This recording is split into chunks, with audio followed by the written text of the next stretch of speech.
Hello students. सो आज के इस सेशन में हम लोग बात करने वाले हैं एक बहुत इंपॉर्टेंट टॉपिक की, विच इज की 5 mistakes to avoid during your preparation in for your JEE Main और जेई एडवांस 2023।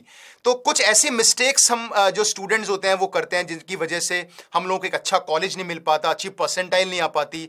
बहुत सिली मिस्टेक्स हम लोग करते हैं, मार्क्स लूज करते हैं, फिर रैंक लूज करते हैं, तो और बहुत बाद में पछतावा होता है। तो मैं आज आपको कुछ ऐसी मिस्टेक्स के बारे में बात करने वाला हूं, ऐसी 5 मिस्टेक्स के बारे में बात करूंगा जिसको आपको अवॉइड करना है अपनी प्रिपरेशन के टाइम पे और अपने एग्जाम टाइम जब आप एग्जाम कर रहे होते हैं उस टाइम पे। ठीक है, तो लेट्स स्टार्ट। तो सबसे पहले प्रिपरेशन टाइम की अगर मैं बात करता हूं तो पहली मिस्टेक जो हम करते हैं जनरली वो होता है कि क्वेश्चंस को हम ध्यान से नहीं पढ़ते हैं। तो जब आप जेई मेन के एग्जाम में भी बैठे हो या फिर आप प्रैक्टिस भी कर रहे हो तो हम कई बार क्वेश्चंस को जल्दबाजी में पढ़ते हैं और इतने उस टाइम पे इतनी नर्वसनेस होती है कि हम लोग क्वेश्चंस ध्यान से नहीं पढ़ते, डेटा मिस करते हैं या कुछ ट्रिकी लैंग्वेज होती है वो मिस कर जाते हैं। उसकी वजह से हम कुछ गलत फॉर्मूला या कुछ गलत कॉन्सेप्ट लगाते हैं और हमारा आंसर गलत हो जाता है। तो सबसे पहली चीज है कि क्वेश्चंस को ध्यान से पढ़ना है। तो जेई मेन में एडवांस में जब आप क्वेश्चन ध्यान से पढ़ोगे उसकी प्रैक्टिस आपको जब आप जेई की प्रिपरेशन अब कर रहे हो तो इस पे ध्यान देना है कि जब भी आप क्वेश्चन को देखते हो पढ़ते हो तो एकदम आराम से उसको पढ़ो, उसकी लैंग्वेज को समझो और उसके पीछे का जो भी कॉन्सेप्ट है, जो भी ट्रिक है उसको समझो and then solve the problem. जल्दबाजी में ये गलती नहीं करनी है, हम जल्दबाजी में ही ये गलतियां करते हैं। तो जेई मेन एडवांस में गलती ना हो इसलिए मैं चाहता हूं कि जो बच्चे अभी तैयारी कर रहे हो या मॉक टेस्ट देते हो तो क्वेश्चंस को थोड़ा ध्यान से करना है और क्वेश्चन को ध्यान से पढ़ना है। उसके पीछे जो भी डेटा है, जो भी चीजें हैं उसको ध्यान से समझना है कि कहीं कोई इसके अंदर कोई ऐसी चीज तो नहीं है जो मैं ट्रिकी लैंग्वेज में समझ नहीं पा रहा हूं। ठीक है, तो यहां पे हम सबसे बड़ी गलती करते हैं क्योंकि जल्दबाजी में जब कोई चीज करेंगे या क्वेश्चंस को जल्दी जल्दी करके सॉल्व करते हैं, फिर एक्चुअली होता भी क्या कि जब क्वेश्चन आधा सॉल्व कर लेते हो फिर समझ में आता है अरे यार ये क्वेश्चन तो मैंने गलत पढ़ लिया या मैंने गलत डेटा उतार लिया। तो उसके बाद फिर आप रेक्टिफाई करते हो तो उसमें आपका और टाइम वेस्ट होता है और जिसकी वजह से आप बाकी क्वेश्चंस आप नहीं कर पाते हो। तो इस चीज को रिमूव करने के लिए मॉक टेस्ट जो आप देते हो या रेगुलर जो आप सॉल्व एग्जांपल्स या मॉड्यूल सॉल्व करते हो, कोई बुक सॉल्व करते हो, तो उसमें जब भी कोई सवाल आता है तो पहले गिव 30 सेकंड्स टू और 45 सेकंड्स या 1 मिनट, जितना भी लेंथीनेस पे डिपेंड करता है, आप ध्यान से पढ़ो सवाल को और उसके बाद फिर आपको आगे सॉल्व करना है। उससे आपका टाइम बचेगा रेदर देन बाद में टाइम वेस्ट करो, सारी चीजें डिलीट करो, अपना डेटा चेंज करो, कॉन्सेप्ट चेंज करो। इट्स बेटर कि शुरू में ही ध्यान से पढ़ लो, है ना। तो ये एक चीज है जो सबसे पहले मैं आप लोगों को बताना चाहता हूं। सेकंड नंबर पे जो मिस्टेक जनरली बच्चे करते हैं वो है क्वेश्चन सिलेक्शन पे फोकस नहीं करते हैं। जब आप कोई भी मॉक टेस्ट देते हो तो हम लोग बस फर्स्ट क्वेश्चन, काफी बच्चे होते हैं जो first question, second, third, fourth, fifth करना स्टार्ट करते हैं विदाउट ये सोचे कि आगे कुछ आसान क्वेश्चंस भी हो सकते हैं। तो आपको मॉक टेस्ट के थ्रू क्वेश्चन सिलेक्शन पे ज्यादा फोकस करना है बेटा। ये भले बात सुनने में थ्योरेटिकल लगती है लेकिन इतनी अच्छी चीज है कि आपका जो जेई मेन का एडवांस का रैंक है उसको बहुत इंप्रूव कर सकती है। ये सारा खेल क्वेश्चन सिलेक्शन का ही है। जेई मेन 2022 में जून जुलाई में जो बच्चे बोल रहे थे सर मैथ्स का पेपर काफी टफ आया, ट्रिकी आया है, ठीक है, उनमें जिन बच्चों के नंबर कम आए हैं इसका मतलब क्वेश्चन सिलेक्शन वहां पे अच्छा नहीं रहा होगा। तो क्वेश्चन सिलेक्शन आपको अच्छा करना पड़ेगा। 1 से लेके 30 तक आपको पहले वो क्वेश्चन सॉल्व करने पड़ेंगे जो बहुत ईजी होते हैं, आपके स्ट्रॉन्गेस्ट टॉपिक से होते हैं, जिनमें कैलकुलेशन या कह सकते हो कि जिनका इंफॉर्मेशन जिसकी बहुत कम होती है, जो 1 या 2 लाइनर्स क्वेश्चंस होते हैं जिनको आप फटाफट सॉल्व करते हो। उसके बाद हम उन क्वेश्चंस को सॉल्व करते हैं जो डुएबल प्रॉब्लम्स होते हैं लेकिन थोड़े लेंदी होते हैं, फिर हम उन्हें सॉल्व करते हैं। तो थोड़ा क्वेश्चन सिलेक्शन पे फोकस करोगे बेटा, वहां मिस्टेक नहीं करोगे तो डेफिनेटली आपकी जेई मेन में एक अच्छी परसेंटाइल आएगी, एडवांस में एक अच्छी रैंक आएगी। तो क्वेश्चन सिलेक्शन का लेकिन फोकस तभी हो सकता है जब आप नॉर्मल प्रैक्टिस करते हो, तब तो आप सारे क्वेश्चंस प्रैक्टिस करते हो, लेकिन जब मॉक टेस्ट आता है तो नॉर्मल प्रैक्टिस और मॉक टेस्ट में बहुत डिफरेंस होता है। मॉक टेस्ट में आप वैसे उस मेंटलिटी से सॉल्व करते हो कि आपको एग्जाम ऐसे देना है, तो वहां पे आपको क्वेश्चंस को ऑर्डर डिसाइड करना पड़ेगा कि अच्छा पहले मेरे को फटाफट से 5-6 क्वेश्चंस इजी वाले करने हैं, फिर आने वाले टाइम में अगले और 45 या 50 मिनट्स में मुझे फिर रिमेनिंग जो 7-8 क्वेश्चन है वो सॉल्व करने हैं।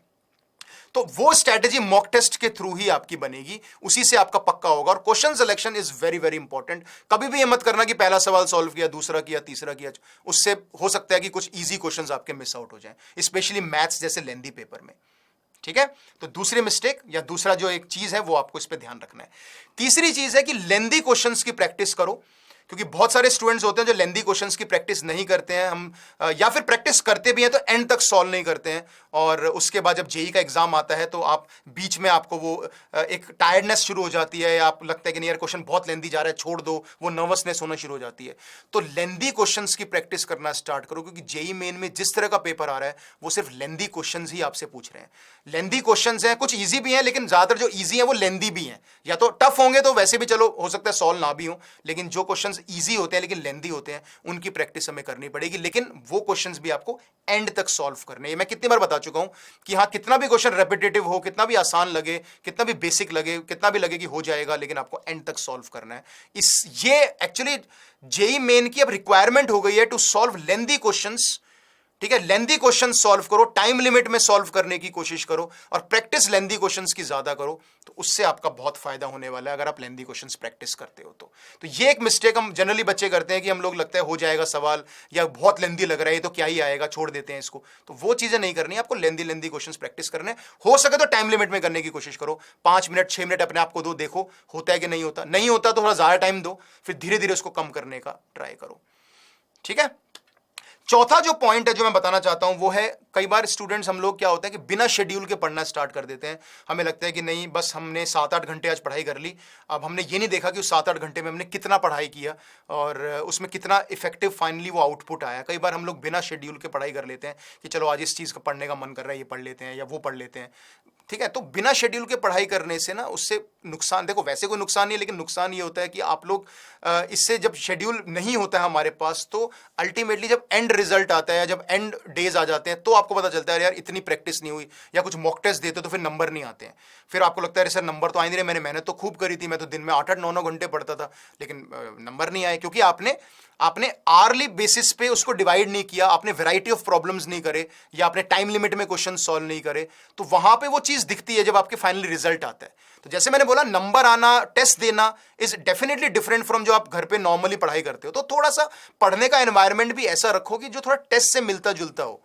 क्योंकि जैसे आप फॉर एग्जांपल आपने एक डिसाइड किया मैं 3 घंटे मैथ्स पढ़ूंगा, तो 3 घंटे मैथ्स में मुझे ये प्रीवियस ईयर के 30 क्वेश्चन सॉल्व करने हैं 3 घंटे में, या लेट्स से 40 क्वेश्चन सॉल्व करने हैं, जो भी आपका टारगेट है, और वो आपने उसमें सॉल्व कर लिए, तो आपको पता है कि हाँ यार मैं 40 सवाल 3 घंटे में सॉल्व कर सकता हूं, और मुझे वहां पे 25 सवाल 1 घंटे में सॉल्व करने हैं। तो मेरी स्पीड यानी कि कहीं ना कहीं थोड़ा गड़बड़ है, तो मुझे हल्का फुल्का अपनी स्पीड पे ध्यान देना पड़ेगा। या मुझे अगर 3 घंटे मैथ्स पढ़नी है तो मुझे 50 क्वेश्चंस का टारगेट रखना पड़ेगा। तो इस तरीके से थोड़ा अपने आप को चैलेंज करोगे तो मुझे लगता है फायदा होगा, रैदर देन कि सिर्फ बस बुक उठाई और 20 सवाल करे, वो 20 सवाल 5 घंटे में आराम से सॉल्व कर रहे हो, तो उससे थोड़ा सा नुकसान हो सकता है ना।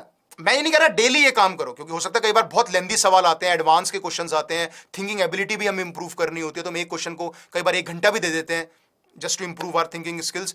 लेकिन स्टिल मैक्सिमम ये प्रैक्टिस में लाओ कि अगर आप कोई जेई मेन के प्रीवियस ईयर्स कर रहे हो, या कोई नॉर्मल कोई क्वेश्चन सॉल्व कर रहे हो, अनसॉल्व क्वेश्चन सॉल्व कर रहे हो किसी बुक से, तो आप अपना एक टाइम लिमिट सेट करो, और उस आर में उन 3 घंटे में मैथ्स पढ़ना है आपने, तो इफेक्टिव पढ़ाई करो। ऐसी 3 घंटे मैथ फिजिक्स पढ़ना है, या 3 घंटे केमिस्ट्री पढ़ना है, जो भी आपको टाइम टेबल आपने बना रखा है उस हिसाब से आप पढ़ो, ताकि आपको पता रहे कि अच्छा मेरी ये स्पीड है और मैंने इतने घंटे में ये चीज कर ली है।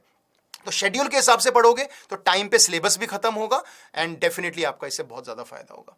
ठीक है, और 5वीं सबसे इंपॉर्टेंट और आखिरी चीज है कि focus more on the accuracy, और स्पीड पे इतना ध्यान अभी नहीं देना है। बहुत सारे बच्चे स्पीडली करने के चक्कर में कि sir JEE Main is exam of speed, तो हम लोग अपनी गलतियां करते हैं, कैलकुलेशन एरर करते हैं और मार्क्स लूज करते हैं। ये मैं पहले ही बहुत बार बता चुका हूं कि स्पीड से ज्यादा इंपॉर्टेंट एक्यूरेसी है। जो बच्चा जेई के एग्जाम में नॉर्मल 12 क्वेश्चन करके आ रहा है आउट ऑफ 25 मैथ्स में फॉर एग्जांपल, और सारे सही कर रहे हैं, तो 48 मार्क्स ला रहा है। ये अच्छा है कि अगर आप 16 क्वेश्चन सॉल्व करो, उसमें से 10 सही करो, 6 गलत करो, तो 34 मार्क्स ही बनेंगे, जबकि 48 इज फार बेटर।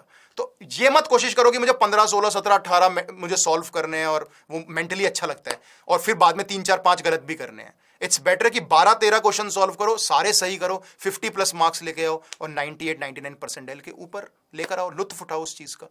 तो focus more on accuracy rather than speed, और एक्यूरेसी इंप्रूव करने का तरीका यही है कि क्वेश्चन को ध्यान से पढ़ना, टाइम लिमिट में क्वेश्चंस को सॉल्व करना, कॉन्सेप्ट्स अपने स्ट्रॉन्ग करना, तो और धीरे धीरे सॉल्व करना, थोड़ा धीरे धीरे सॉल्व करना।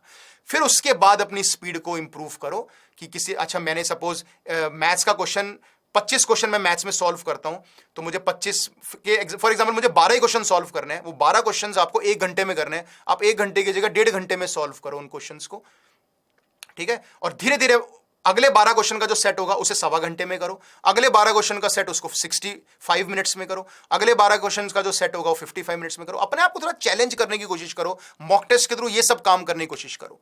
तो उससे क्या होगा, एक्यूरेसी भी बनेगी आपकी, और उसके बाद धीरे धीरे जब कॉन्फिडेंस आएगा तो आपकी स्पीड भी अपने आप इंप्रूव हो जाएगी। तो ये सारी बातों का अगर आप ध्यान रखोगे बेटा, इन 5 चीज़ों का ध्यान रखोगे, तो I am for sure, I am dead sure about it कि आप जेई मेन एडवांस दोनों में बहुत अच्छा करोगे।